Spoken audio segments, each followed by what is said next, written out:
नमस्कार, मैं doctor Hemant Kalra, chest specialist हूँ।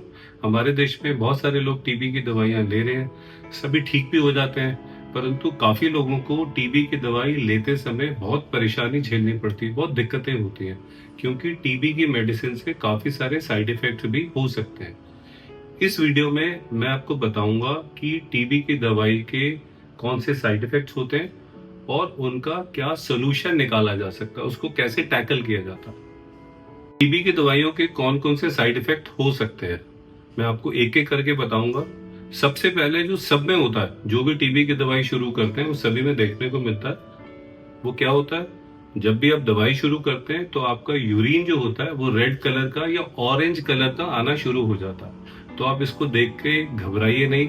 कई लोग एकदम भागे भागे आते हैं कि सर यूरिन में ब्लड आना शुरू हो गया, तो वो ब्लड नहीं होता, वो दवाई की वजह से यूरिन का कलर चेंज हो जाता है। अब उसके बाद जो भी पेशेंट टीबी की दवाई लेते हैं, क्योंकि उसमें 4 तरह के सॉल्ट होते हैं, बहुत सारी गोलियां भी हो सकती हैं, किसी को 2 लेनी होती हैं, किसी को 3 लेनी होती हैं, तो अक्सर जो पेशेंट होते हैं वो उनको गैस्ट्रोइंटेस्टाइनल प्रॉब्लम्स रहती है, मतलब पेट की दिक्कत रहती है। कई बार उनको नोजिया लगता है, उल्टी जैसा लगता है, या वॉमिटिंग आ भी जाती है, पेट में दर्द होता है, ब्लोटिंग होती है, लूज मोशंस होते हैं, कुछ खाना खाने का दिल नहीं करता। तो ये बहुत कॉमन सी चीज है। इसमें सिर्फ अब इसका सोल्यूशन क्या निकालें, तो इसका सोल्यूशन ये होता है कि आप जो अपनी टीबी की दवाई है थोड़ा सा कम पानी से लीजिए, कम पानी से लीजिए। अगर आप इकट्ठा लेते हैं और आपको लेने के बाद दिक्कत होती है, तो आप टीबी की दवाई लेने का जो टाइम स्पैन है, आप इकट्ठा ना लेकर उसको 5-5 मिनट के अंतर पे लीजिए। पहली गोली लीजिए, फिर 5 मिनट के बाद दूसरी लीजिए, तीसरी लीजिए 5 मिनट के बाद, और लास्ट गोली के 1 घंटे तक कुछ खाना नहीं होता। तो इससे भी आपका जो पेट की प्रॉब्लम है कुछ हद तक सॉल्व हो सकती है। इसके अलावा आप एंटासिड्स ले सकते हैं, एसिडिटी की टैबलेट ले सकते हैं, उल्टी की गोली ले सकते हैं, और इससे भी कंट्रोल नहीं आए, प्रॉब्लम परसिस्ट करती है, तो फिर आप अपने डॉक्टर से बात करिए। अब इसके बाद जो सबसे इम्पोर्टेंट साइड इफेक्ट रहता है वो रहता है जॉइंट पेन्स। उसमें जो पायरिजनामाइड होती है, टीबी की टैबलेट है, वो सबसे ज्यादा जॉइंट पेन्स करती है। पायरिजनामाइड को खाने के बाद यूरिक एसिड भी बढ़ जाता है, उससे भी जॉइंट पेन्स हो सकते हैं। तो अब इसका सोल्यूशन क्या निकाला जाए। अगर आपको जॉइंट पेन्स हो रहे हैं और आप टीबी की दवाई ले रहे हो, तो सबसे बेटर ये होता है कि आप कोई पैरासीटामोल ले लीजिए, या हल्का फुल्का पेन किलर कोई भी आप ले सकते हैं। 3 दिन, 4 दिन, 5 दिन, 10 दिन तक भी ले सकते हैं। अगर इससे भी आपका काम नहीं चलता, दर्द में आराम नहीं आता, तो आप अपना यूरिक एसिड टेस्ट कराइए। यूरिक एसिड अगर बढ़ता है तो अपने डॉक्टर को बताइए, वो आपको एक टैबलेट देंगे जिससे यूरिक एसिड कम हो जाता है। इसमें एक बहुत इंपॉर्टेंट चीज है कि कई लोग टीबी की दवाई जब ले रहे होते हैं तो वो बहुत खाना वाना खाते हैं, बहुत ज्यादा प्रोटीन का इंटेक लेते हैं। तो मैं आपको ये सजेस्ट करूंगा कि आप खाना जो आप नॉर्मली खाते थे आप उसी को खाइए।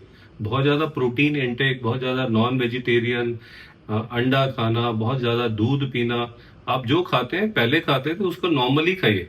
ज्यादा एक्स्ट्रा खाने की जरूरत नहीं है, क्योंकि जब आप प्रोटीन इंटेक बहुत ज्यादा बढ़ाएंगे तो आपका यूरिक एसिड भी बढ़ जाएगा, और यूरिक एसिड बढ़ेगा तो आपको जॉइंट पेन्स होंगे।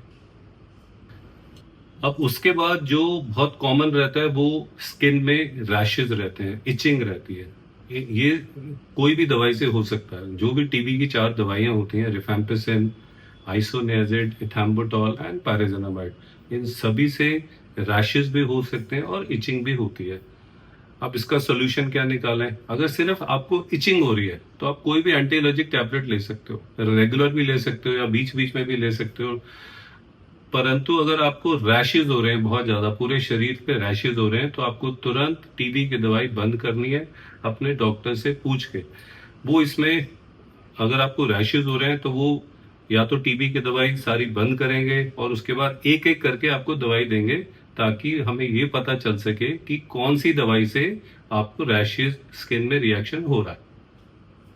अब इसके बाद थोड़े से साइड इफेक्ट्स होते हैं जो कम देखने को मिलते हैं, जैसे हेपेटाइटिस होता है, लिवर के एंजाइम्स बढ़ जाते हैं। टीबी की जो 4 दवाइयां होती हैं उनमें से 3 दवाइयां ऐसी होती हैं जिनसे लिवर पे कुछ हद तक इम्पैक्ट पड़ता है। तो इसलिए हम अपने पेशेंट्स को रेगुलरली एसजीओटी, एसजीपीटी, बिलिरुबिन, ये सब टेस्ट कराने बोलते रहते हैं। अगर एसजीओटी, एसजीपीटी बढ़ता है या बिलिरुबिन बढ़ता है तो आप अपने डॉक्टर से बात कर सकते हैं। ये सारी की सारी चीजें रिवर्सिबल होती हैं। ऐसा नहीं है कि एक बार आपका लिवर में थोड़ा सा प्रॉब्लम आ गया तो वो परमानेंट डैमेज हो गया। आप इसको रेगुलर बेसिस पे चेक कराते रहिएगा। एसजीओटी लिवर फंक्शन टेस्ट आप रेगुलर बेसिस पे 3 हफ्ते या मंथली आप करा सकते हैं और अपने डॉक्टर से बात कर सकते हैं। उसके बाद टीबी की दवाई से जो हल्के फुल्के साइड इफेक्ट्स होते हैं, कई बार टिंगलिंग सेंसेशन होती है हाथों पैरों में, नंबनेस आती है, सुन्नपन आता है, तो ये भी बहुत कम देखने को मिलता है। ये भी टीबी में, जो टीबी की दवाइयों में जो आइसोनियाजिड होता है उससे होता है। तो इसमें अगर ये ऐसा होता है तो आप अपने डॉक्टर को बताइए। वो इसमें एक टैबलेट आती है पायरेडॉक्सिन। पायरेडॉक्सिन आप लेना शुरू करेंगे तो आपको ये जो टिंगलिंग सेंसेशन है और जो बर्निंग है इसमें आराम आ जाएगा। टीबी की दवाइयों से आइस पे भी असर पड़ता है। इथैम्बुटॉल होती है जो टीबी की दवाई होती है, उससे आइस पे फर्क पड़ता है, आइस पे असर पड़ता है। पहले 2 महीने में नहीं पड़ता, पर उसके बाद कभी कभी पड़ भी सकता है। इसलिए हम अपने पेशेंट्स को हमेशा एडवाइस करते हैं कि 2 महीने के बाद अगर आइज में कोई दिक्कत होती है, देखने में धुंधलापन लगता है या कोई भी दिक्कत होती है, तो तुरंत आई के डॉक्टर को दिखाइए। परंतु अगर कोई दिक्कत नहीं भी होती है तब भी आप मंथली या 2 मंथली अपने एक आई डॉक्टर को जरूर दिखाइए। उनको बताइए कि मैं क्यों आया हूं आपके पास, क्यों आई का एग्जामिनेशन कराने आया हूं, क्योंकि मैं टीबी की दवाई ले रहा हूं, 3 महीने से ले रहा हूं, 4 महीने से ले रहा हूं। आप सिर्फ इतना चेक करके बता दीजिए कि मेरी आईज पे कोई असर तो नहीं हो रहा टीबी की दवाई से, बस इतना काम आपने करना। टीबी की दवाइयों से थोड़ा सा साइकेट्रिक इश्यूज भी रहते हैं, प्रॉब्लम्स होती हैं, ल्यूसिनेशंस होते हैं, डिप्रेशन होता है, इरिटेशन होता है, लेथार्जी होती है। अगर ऐसा होता है तो आप अपने डॉक्टर को बताइए, क्योंकि हम टीबी की दवाई तो बंद नहीं कर सकते हैं। तो आपको टैबलेट देंगे कोई ना कोई हेल्यूसिनेशन के लिए या डिप्रेशन के लिए, तो आप ठीक हो जाएंगे। ये कोई बहुत लंबा साइड इफेक्ट नहीं रहता और जल्दी रिवर्स हो जाता है। अब टीबी की दवाइयों में एक चीज बहुत इंपॉर्टेंट है।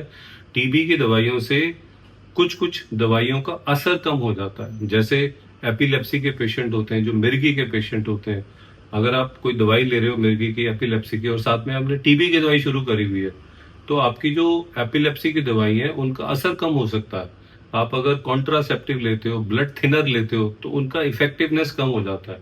इसलिए आप हमेशा अपने टीबी के डॉक्टर को जरूर बताइए कि आप और कोई दवाई तो नहीं ले रहे ना, तो ये बहुत इंपॉर्टेंट है। इसलिए टीबी की दवाइयां बहुत सेफ है, बहुत ही कम लोगों को साइड इफेक्ट होते हैं। अगर होते भी हैं तो हम उनको आराम से मैनेज कर लेते हैं। परंतु एक बात का बहुत जरूर ख्याल रखिए, बिल्कुल भी दवाई अपने आप नहीं छोड़िए। आपको कोई भी दिक्कत होती है, स्किन में रैशेज होते हैं, स्किन में इचिंग होती है, पीलिया होता है, बिलीरुबिन बढ़ता है, वोमिटिंग्स होती हैं, या आपकी टिंगलिंग सेंसेशन होती है, कुछ भी होता है आपको, तो आप अपने डॉक्टर को जरूर बताइए। उसका सोल्यूशन जरूर निकल सकता है। मैंने आज तक एक भी ऐसा पेशेंट नहीं देखा जिसको कोई साइड इफेक्ट्स हो रहा हो और उसका सोल्यूशन ना निकल सके। परंतु आप अपने आप दवाई को कम नहीं करेंगे, बंद नहीं करेंगे, दवाई की डोज को कम नहीं करेंगे। कई बार ये देखने को मिलता है, अगर उल्टी होती है पेशेंट को, मैंने 4 गोली लिखी है तो वो 3 लेना शुरू कर देते हैं। वो कहते हैं हम तो सर 3 लेते हैं, हमें 3 से उल्टी नहीं होती। तो आपकी टीबी खराब हो जाएगी।